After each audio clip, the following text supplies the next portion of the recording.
standings watchers. We do need to thank our sponsors. Holly, I'd love it if you stay for the whole show. It is 12:02. I think you said you had to be out here by noon. We have a production meeting. I would stay for the whole show if we didn't have the meeting. I'm so sorry. So feel free to leave whenever you need to leave. Give us a final thought. Yeah, I wanted to ask Coach 2 quick questions. Yes, please. So do you think this is the best, most competitive WNBA season you've ever seen? For sure. Yeah, I think that's been the narrative throughout the season. You think about all 12 teams, and I know what Indiana's record says, but that's not a bad team. We've had some bad teams in the history of our league that maybe are at the bottom of the standings. We don't have a bad team. Every single coach and every player would tell you that.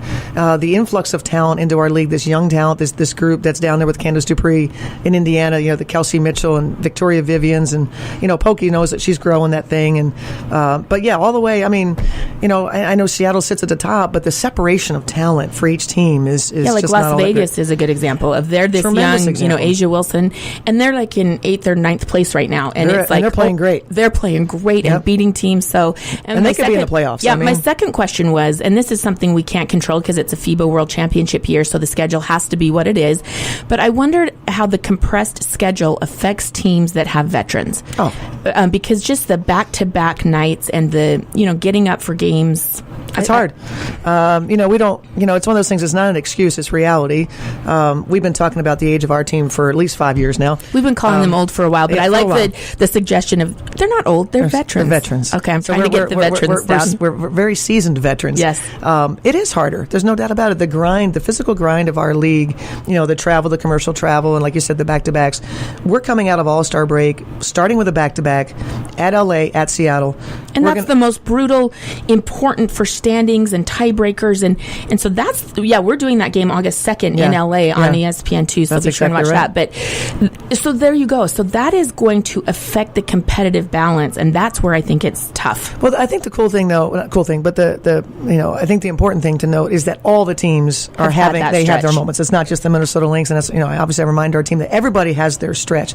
But the 5 games in 8 days that we're going to experience, and then just stretches through our season, I knew we had to be a fit team, we had to be ready, and we weren't the most fit team that we needed to be, and so that has affected us. And I've had to change. I've had to maybe improvise. We have very little practice time, so when a coach has precious practice time, you want to be there for 3 hours, and you want to work on all the things that you need to work on. Because you've been itching to get this set in, or fix this, or fix that, and then you can't have them on their legs. Hour and 15 is probably the most I can go, and so it's challenging. And at the same time, they have the information, they know, but you need reps. Every great player needs reps. You play 5 games in 8 days. By the time you get to the 5th game, there's so much slippage on the details that you want to be good at. So, but it's survival of the fittest. I said it in the beginning of the season. It's both mental and physical, and we have a group that understands how to win.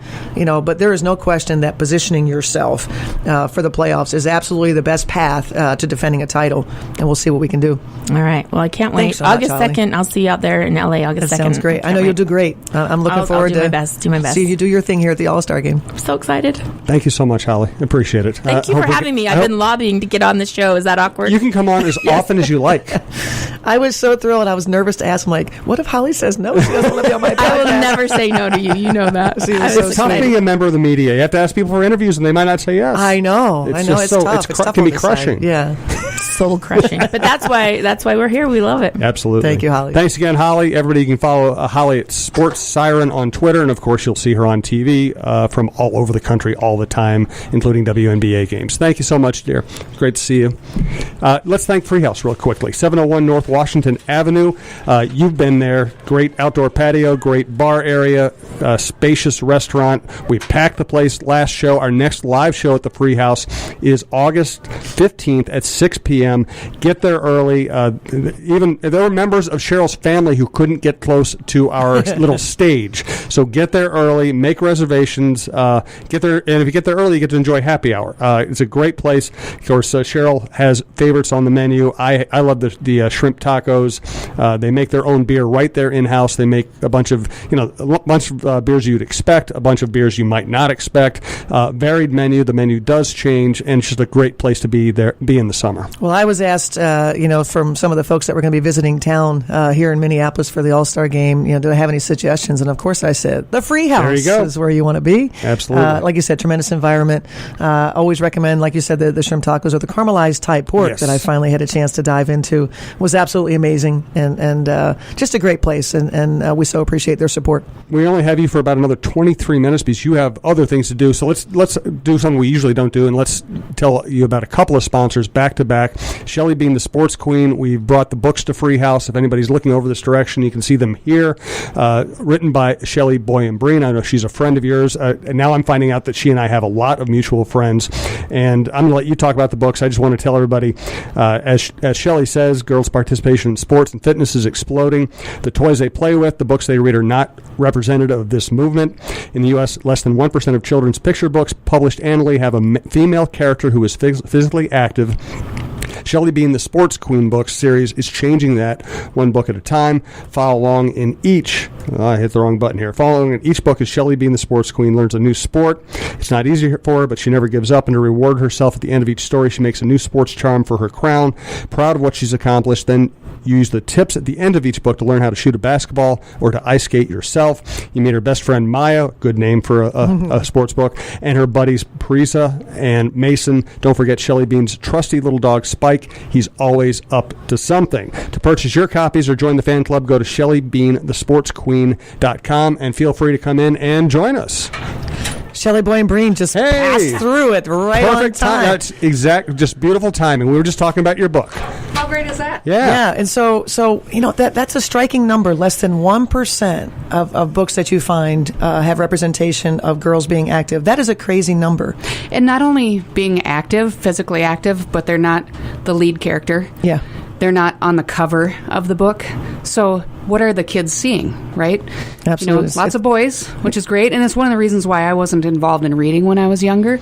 But now here's an opportunity for boys and girls to get engaged in reading at a younger age because they're going to see a character they can relate to.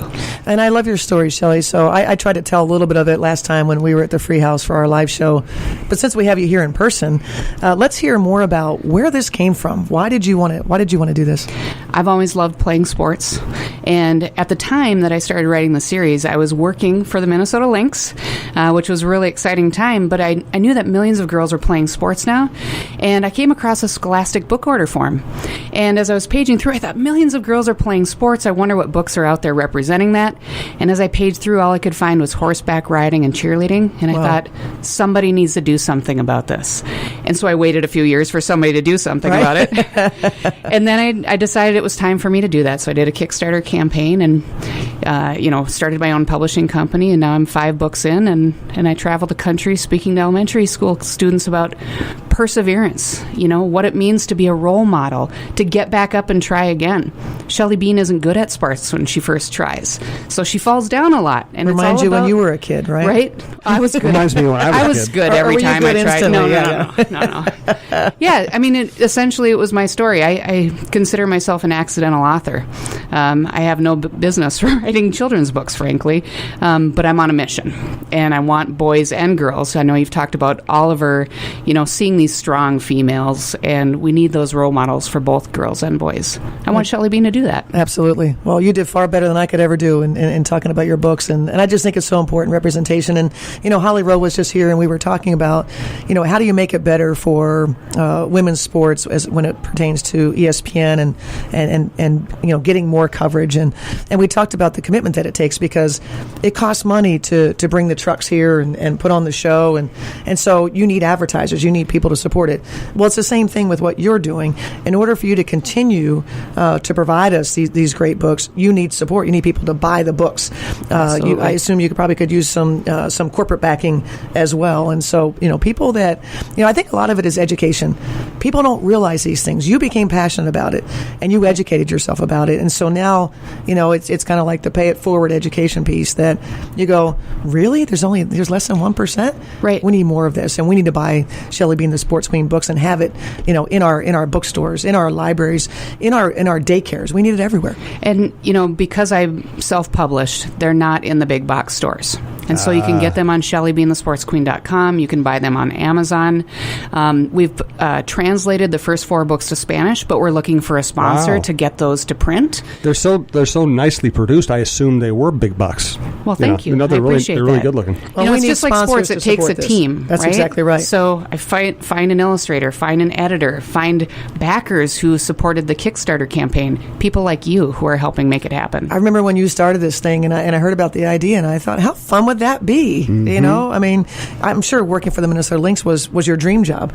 So to go from having a dream job to now transition into something like this and to be so impactful, I'm very, very proud of you. Thank you, Cheryl. I appreciate it. I'm glad you came by. Thank you, Shelly. And let's have you on again sometime soon. If we can get you on in August, it's August 15th, 6 o'clock at Freehouse. We'd love to see you there. And maybe you can read a passage from your book, because we have a little more time at those shows. Yeah, if you're not traveling the country. Yeah. I'll be here. Awesome. It's a priority. Good deal. Well, thank you, Shelly. I appreciate it. Take care. Hey, a side note, Jennifer Ridgway just got hired as Vice President of Social Responsibility for the Lynx and Timberwolves. She's a friend of my wife's. Been to dinner with her before. She's had an incredible career working with the Santa Foundation. I just wanted to bring that up. Well, I love the personal connection, because I don't know, her background, but I do know she's done a lot of good work. It has been met with, this resounding praise for our organization to have landed someone of her stature. So I'm excited to get to know her better. Yeah, I think that's a great hire for your organization. I'm sure she'll do great things. So what's this week like for you? This week has been a lot of fun. Standing here with us in the booth is my 2 nieces, Lisa and Laura, who had a chance to come back and visit. Lisa's making an annual thing now. She likes to enjoy the WNBA All-Star Game. Cool. So she joined us in Seattle last year, had a great time, and she said, of course, I'm coming when Minneapolis is hosting, and was looking for a travel partner. So her younger sister said, I'll go. And so they've been here since Tuesday. They enjoyed the New York win here at the Target Center, and then yesterday we had a chance to go out on the lakes. They've never kayaked before. So I showed them a little bit of summertime here in Minneapolis. It was a cloudy day, turned sunny, turned rainy. Actually, this was on Wednesday, so we're Friday already. My goodness, so the time. When you get a few days off, I tell you what, they just fly. Yeah. But we had an amazing time on the water. We put in at Brownie Lake. We live not too far from there, so we put our kayaks in there, and we connect all the way through over to formerly known as Calhoun, Lake Calhoun, and we stopped at Lola's, the barbecue, and so we had some lunch, and we kayaked on back, and absolutely gorgeous day, and then yesterday we enjoyed some breakfast over at the Hen House. Beautiful. The son loves the cinnamon roll pancakes, as does my niece. So literally, Oliver ate every single thing on his plate. He loved chicken sausage, and just he smashed that. And we went out to Invictus Brewery out in Blaine. Oh, cool. And had a chance to meet some fans out there and go on Twin Cities Live. And then what did we do last night? What did we do? Oh, we ended up at Burger Jones. Yeah, Oliver, that's one of his favorite spots to enjoy a good burger. So just soaking up some family time. Honestly, not thinking about basketball. Well, good for you. I did sneak in a little bit of video last night, but I was trying I'm not sure I believed you, but I was trying not to, but you can't. It just never leaves your mind. So, but it's been really good, really relaxing, engaging with the fans a little bit on social media, and trying to help fans out, for their experience here, and just trying to kick back and relax a little bit. So obviously I'll be covering the game tomorrow. Today I'm writing a column about how I think this is an important event for the Twin Cities, but your opinion is more important than mine. Tell me why you think this is important. Well, I think it's important on so many levels. I always go back to Maya Moore, the story of Maya Moore being an 8-year-old attending the All-Star game, and, the impact it had on her life. And so we think about that a lot, even in regular season games, non-All-Star games.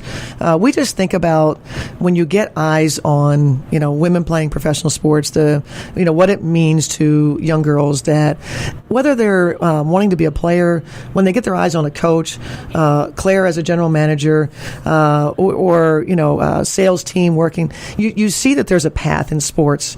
Maybe you feel like maybe I won't be a professional basketball player, but I really, really love sports. So there's so many ways that people can identify with their own lives and their own future. And probably my favorite part is I think there's a number of people that come to our games, that connect with us, will be at the All-Star game to get away from their current struggles. Whatever it is that they might be going through. And so that form of entertainment, they look to us for that release. And so it's just on so many levels. And, obviously the big social picture of women in sport, women in business, women in politics, and the way that we're advancing women in sport, they're going to be big leaders in that. Absolutely. What's your current feeling about the way your season's going? Are you encouraged? Are you relieved? What's your thought? Well, I thought we'd take a week off from talking about that. But okay, we can do that. I'm just kidding. Well, I'll ask you a different question.